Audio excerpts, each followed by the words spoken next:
ഞങ്ങൾ പാല് വാങ്ങാൻ വന്നതായിരുന്നു. അപ്പോൾ ഒരുപാട് പച്ചക്കറിയൊക്കെ വാങ്ങി.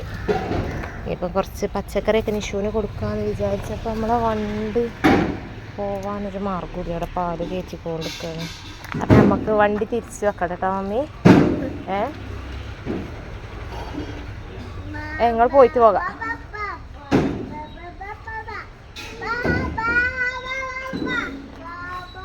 അപ്പോൾ പാല് വണ്ടിക്കാരൻ പോകാനായില്ലേ ചോദിക്കുന്നത്. അപ്പോൾ ഞാൻ ഇഞ്ഞോലും പോയിട്ട് പോകാം, മറ്റേ എനിക്ക് അതിൻ്റെ ഉള്ളിൽ കൂടെ കൊണ്ടുപോകാൻ കഴിയൂല, എടുക്കാനാവില്ല വിചാരിച്ചിട്ടോ. പിന്നെ അവിടുന്ന് അയാൾ മാറ്റി തന്നു, അയാളെ ബൈക്ക് മാറ്റി തന്നു. അപ്പോൾ ഞാൻ വണ്ടി കൊണ്ട് പോട്ടെ. അപ്പോൾ ഇങ്ങനെ വെറുതെ ഇവിടെ ഇങ്ങനെ സ്റ്റക്കായി നിന്നപ്പോൾ ഇങ്ങനെ വെറുതെ വീഡിയോ എടുത്തതാണ്. ഞങ്ങൾ നേരെ വീട്ടിൽ പോട്ടെ. ഇക്കാക്കും പനിയാണ്. അപ്പം അങ്ങനെ ബേബിയെ ഉള്ളിക്കൊക്കെ അല്ലേ. അയ്യോ ഇതാണ് പച്ചക്കറി. മുട്ടായി അല്ലേ പുളിയ.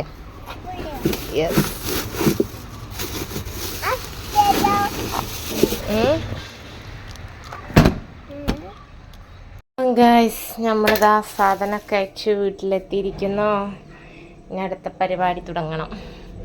ചായക്ക് കടി ഉണ്ടാക്കണം. മെയിനായിട്ട് ആദ്യം കൊണ്ടുവന്ന സാധനങ്ങളൊക്കെ ഒന്ന് സെറ്റാക്കട്ടെ. പച്ചക്കറിക്കൊക്കെ എന്താ വില? ഈ വില ഒരു 200 രൂപയുടെ പച്ചക്കറിയാണ് ഈ കാണുന്നത്.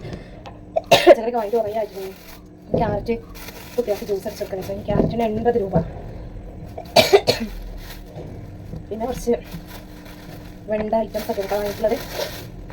വെണ്ട വലിയ വില ഇല്ല തോന്നുന്നു. 20 രൂപ ഉണ്ട്. വെണ്ടേനെ അത്യാവശ്യം കുറച്ച് ഉണ്ട്.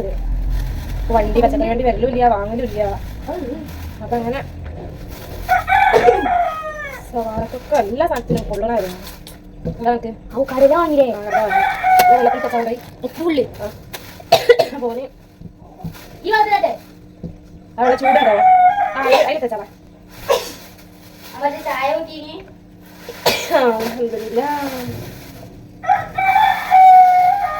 ഓക്കെ.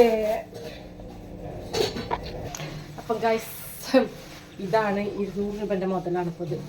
അപ്പം ഇനി അത് ഫ്രിഡ്ജിൽ വെക്കണം. ഡ്രസ്സൊക്കെ മാറി വരട്ടെ. പിന്നെ ചായക്ക് കടി ഉണ്ടാക്കട്ടെ. കടി ഉണ്ടാക്കണോട്ട് ഓടിയത് നിഷുമോളെ മാറ്റി പറഞ്ഞയച്ച് കണ്ട് ഒറ്റോട്ടം ഓടിയത് കേട്ടോ.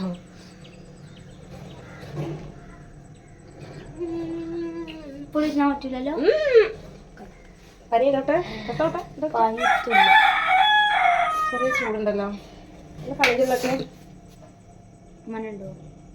മഞ്ഞൊക്കെ ഉണ്ട്. കഴിഞ്ഞിട്ട് മഞ്ഞ സാധാരണ പോകുള്ളൂ എന്നല്ലാണ് ഇത് മാറിയെങ്കിലും. എനിക്കൊന്ന് പച്ചക്കറി പുഴുങ്ങിയത് കേട്ടോ. ഇവിടെ കാട് എന്താ അല്ല പച്ചക്കായ ചേന ഇവിടെ ഉണ്ട്.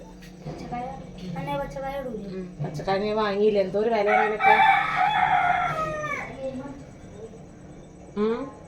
ഇപ്പം 8 മണിയായി. ഇന്ന് കുറച്ച് ടൈം പാല് വാങ്ങിയപ്പോൾ ഞാൻ പറഞ്ഞില്ലേ വണ്ടിയുടെ സൈഡാക്കിയാണ് ഞങ്ങൾ ചീപ്പായി.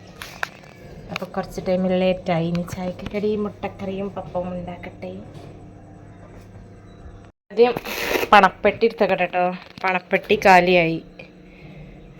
200 രൂപ കൊണ്ടുപോയിട്ട് 250 രൂപ കൊണ്ടുപോയിട്ട് ഫുള്ള് കഴിഞ്ഞ്. ഞാൻ അവിടെ നിൽക്കട്ടത് തരാൻ പറ്റൂലേ. അപ്പം ഇനി പാല് തിളപ്പിക്കട്ടെ. എനിക്കെന്താ അസുഖം? അപ്പം മഞ്ഞപ്പിത്തത്തിന് എന്താ പറ്റാത്ത? എന്തൊക്കെയാ സാധനം പറ്റാത്ത എനിക്കറിയോ? പറയ്.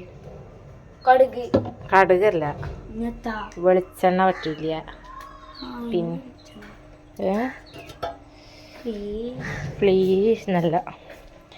അപ്പോൾ 50 രൂപൻ്റെ പാലാണ് കേട്ടോ ഗായ്സ് ഇത്. ഞാൻ അടുപ്പത്ത് തീയിടിപ്പിച്ചിട്ട് കാലങ്ങളയക്കണം. പുറത്തടുപ്പുണ്ടാക്കിയപ്പോൾ അടുപ്പത്ത് തീരുള്ള പേപ്പറും ഇതൊക്കെ അടുപ്പിൻ്റെ ഉള്ളിലട് തിരുകൂട്ടോ. എന്നിട്ട് വേസ്റ്റ് എടുക്കാൻ വരുമ്പോൾ വേഗം കഴിക്കാൻ ഇടലാണ്. ഓർമാകുമ്പോൾ അപ്പം ഇനി പാല് തിളപ്പിക്കട്ടെ. ചായക്ക് കറി ഉണ്ടാക്കട്ടെ. അപ്പം നോക്കുക. അപ്പം ചുടുന്നോടത്തുനിന്ന് ചട്ടീന്ന് ഒഴിക്കണോടത്തുനിന്ന് ഓടിപ്പോയി അടുത്ത ഇത് ഞാൻ കേൾക്കണ്ടേ? ചട്ടി കേൾക്കണ്ട ഇനിയിപ്പോൾ. അപ്പം ഗൈസ് അപ്പം പാലിതാ തിളച്ച് വന്നു. പിന്നെ ഇതാ അപ്പം ചുട്ടെടുത്തിട്ടുണ്ട്. ഞാൻ പ്ലേറ്റിക്ക് മെല്ലെ അങ്ങനെ ഇട്ട് കൊടുത്ത് ചുമരൊക്കെ ഞാൻ ഇവിടെ ഒരു സാധനം ഒട്ടിച്ചിട്ടുണ്ട്, അത് ഞാൻ പറിച്ചിട്ട് അതിൻ്റെ ഉള്ളിൽ ഫുള്ള് കൂറ. അപ്പം ആകെ വൃത്തിയേടായിക്കണ്. ആദ്യം ഞാൻ ചുമരുമ്പോൾ പേപ്പറിന് ഒട്ടിച്ചിന് ഇതേപോലെ, അത് മഴ പെയ്ത് തന്നെ കണ്ട് അത് വരപ്പിക്കുന്നു. പിന്നെ ഇവിടെ ഞാൻ നമ്മുടെ പൊതി ഉണ്ടല്ലോ അത് ബാക്കി വന്നപ്പോൾ അത് ഒട്ടിച്ചിനി. പിന്നെ അതും മാറ്റി. പിന്നെ ഞാൻ ഈ ഷീറ്റ് ഒട്ടിച്ചെടുത്ത്. അപ്പം അതിൻ്റെ ഉള്ളിൽ ഫുള്ള് കൂറ നന്നിട്ട് ഭയങ്കര കൂറ സ്മെല്ലാണ് നടക്കുന്നത്. അപ്പോൾ മാറ്റി ആകെ എരപ്പയക്കണം. അപ്പം ഇതൊന്ന് കണ്ടിട്ടൊന്ന് വിചാരിക്കണ്ട കേട്ടോ, നമ്മൾ ഫുള്ള് തല്ലിപ്പൊളിയാണ്. ചുമര് മാത്രമല്ല മേലെയും അടിയൊക്കെ പൊളിഞ്ഞിക്കണം കേട്ടോ. അകത്ത് കൂടെ നടക്കുമ്പോൾ ചെരുപ്പിട്ട് നടക്കൽ നിർബന്ധമാണ്, കാരണം ഫുള്ള് മണ്ണാകും.